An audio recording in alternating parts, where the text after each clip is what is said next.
mengunjungi sebuah situs yang penuh misteri yang sangat erat kaitannya dengan istana kerajaan Majapahit. Sebagaimana kemudian Wall of Constantinople itu juga berlapis 3, yaitu antara tembok pertama gitu ya paling sana, kemudian ada semacam kolam atau kanal ya, kanal raksasa yang biasanya itu tempat buaya-buaya ganas gitu ya. Kemudian ada tembok kedua yang agak tinggi lagi, dan ada lagi tembok teratas yang paling kokoh dan paling besar, kemudian ada istana. Itu sebagaimana kemudian gambaran benteng tembok istana Konstantinopel yang pernah diruntuhkan Al-Fatih tahun 1453. Begini sangat luas, juga memang masa lalunya itu memang berupa istana yang sangat besar gitu ya, dengan sistem berundak. Jadi paling bawah itu tentunya memang pada masa lalu itu dianggap benteng terluar, sedangkan yang paling atas itu dianggap yang paling penting, paling sakral ya, atau inti dari sebuah istana itu sendiri.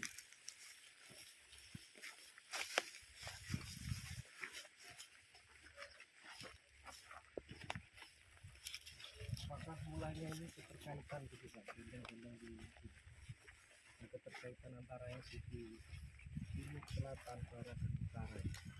Iya, jadi benteng sebagaimana kemudian pemberitaan negara Kertagama itu kan melingkari istana, entah itu kotak ya, dan bisa jadi berlapis-lapis, bisa jadi kemudian disekat oleh kanal-kanal ya, kanal-kanal. Nah di sini memang agak rumput, penuh dengan semak belukar gitu ya. Tapi memang banyak juga yang tidak berani menetapkan ini sebagai sebuah istana Majapahit terakhir, karena memang keterbatasan sumber, dan memang masa-masa akhir itu sampai saat ini masih menjadi misteri dan perdebatan dari para ahli, sebelum kemudian ditemukan sumber-sumber baru atau prasasti baru gitu ya. Nah, misalnya di lokasi ini kita akan menemukan sebuah tembok yang cukup panjang dan cukup luas gitu ya. Nah ini saat ini sudah tertutup semak belukar ya.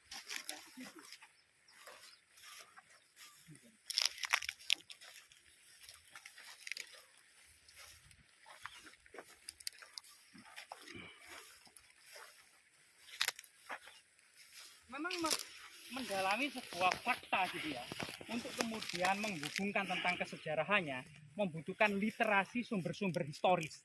Kemudian sumber historis yang sudah ketemu kita interpretasi gitu ya, itu juga membutuhkan kecerdasan dalam menghubungkan fakta dengan sumber historis. Lokasi ini minimal itu ada 4 sumber historis gitu ya, bisa juga 5. Yang pertama adalah kepurbakalaan Gunung Penanggungan dan kepurbakalaan di Trowulan. Sampai saat ini, angka-angka tahun di Trowulan yang diduga sangat berhubungan dengan ekstensi kerajaan Majapahit itu berakhir tahun 1400 Saka atau 1478 Masehi. Sebagaimana kemudian pemberitaan negara Kertagama, Babat Tanah Jawi, Serat Kanda, Serat Sangkaling Mowana itu meletakkan runtuhnya Majapahit di Trowulan tahun 1400 Saka atau 1478 Masehi. Sedangkan prasasti Petak dan prasasti Trailokyapuri ini merupakan sebuah prasasti yang ditulis pada masa Majapahit, yang isinya ternyata masa Majapahit masih eksis pada tahun 1486 Masehi atau 1408 Saka. Jadi 8 tahun setelah runtuhnya Majapahit di Trowulan itu ternyata muncul prasasti Petak dan Trailokyapuri. Nah, di sini itu banyak sekali gundukan yang penuh dengan fragmen batu bata kuno era kerajaan Majapahit. Akan bisa dikenali dari ketebalannya ya, ketebalannya atau itu. Nah, ini semak-semak belukar ini entah sebab apa ya, tembok yang sangat istimewa ini tertutup semak belukar. Jadi kita benar-benar merujuk luar biasa sekali ya.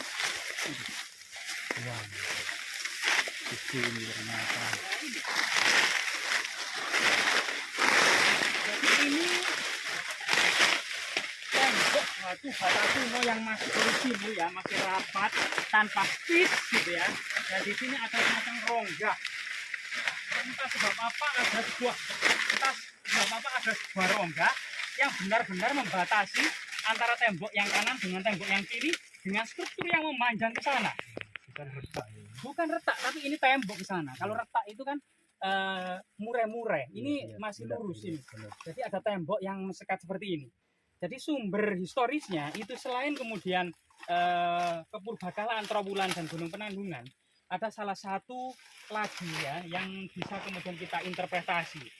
Dalam prasasti Petak itu bahwasanya dia Suraprabawa ya, Barata atau ayah dari Girindrawardhana Dhyarana Wijaya yang dalam prasasti apa namanya Trailokyapuri itu disebut Batara Ring Dahanapura atau Raja Majapahit yang berkedudukan di kota Daha Kediri. Itu juga ada bahwasanya di prasasti Petak memuat bahwasanya Mungguweng Jinggan. Jadi waktu itu tanpa sebab apa pemberian tanah-tanah perdikan Trailokyapuri itu terhambat yang kemudian bisa dilaksanakan masa Girindrawardhana yang sebenarnya itu merupakan apa namanya artinya sebelum Girindra seharusnya ada raja yang bersemayam di Jinggan. Jadi ada istana Jinggan sebenarnya. Istana Jinggan itu sebelah mana? Kalau kita hubungkan dengan berita negara Kertagama gitu ya, bahwasanya rombongan Majapahit yang bertolak dari kota Trowulan menuju Lumajang, pertama-tama itu melewati Hinjapan, kemudian hutan Tebu, Bebala, hutan Pandawa ya, Tebu, kemudian Bebala, Kanci, Panjrak, Ponggeng, Jinggan. Jadi Ponggeng itu sebuah kota yang membatasi antara Kanci yang saat ini menjadi Mojosari dengan Jinggan. Jadi Jinggan terletak di sebelah timur dari Ponggeng. Kalau diidentifikasi lokalisasi saat ini itu antara Ponggeng dengan situs ini itu tepat.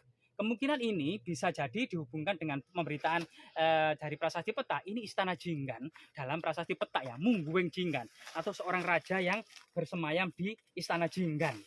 Selain itu juga ada sumber-sumber yang lain. Misalnya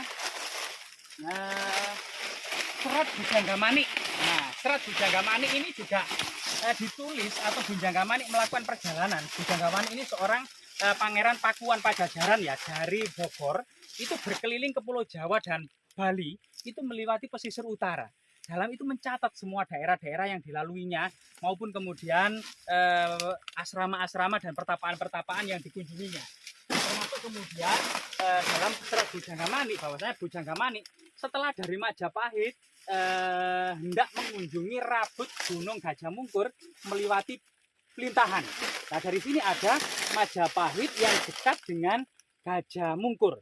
Entah memang ibu kota Majapahit itu yang dimaksud itu Trowulan oleh Bujanggamani kemudian melewati Pelintahan sampai Rabut Gajah Mungkur, ataukah memang lokasi yang dekat dengan situs Gajah Mungkur, yaitu lokasi ini juga berdekatan dengan situs Gajah Mungkur. Dan bayangkan ya, situs sebesar ini melebihi situs tembok Cina itu terbengkalai, ditumbuhi rumput dan semak belukar, dibuangi sampah, gitu ya.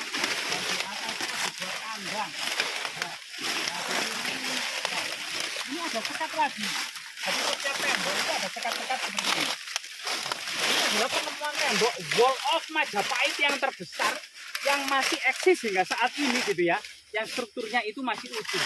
Nah, semoga kemudian hal-hal seperti ini gitu ya bisa bermanfaat ya, dan bisa kemudian tetap dilestarikan dan dirawat dengan baik, tidak ditumbuhi oleh rumput-rumput semak-semak belukar seperti ini loh. Ini tembok yang sangat besar loh, sampai memanjang ke sana loh. Dan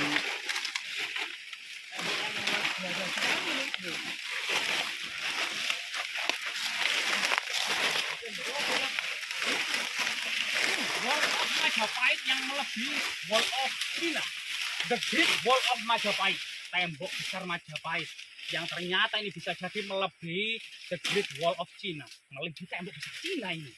Jadi ini tapi sayang karena terawat menjadi wisata dunia ya, ini tertutup semak belukar. Iya, masih perlu diekskavasi nih. Iya, perlu diekskavasi seluruhnya ini.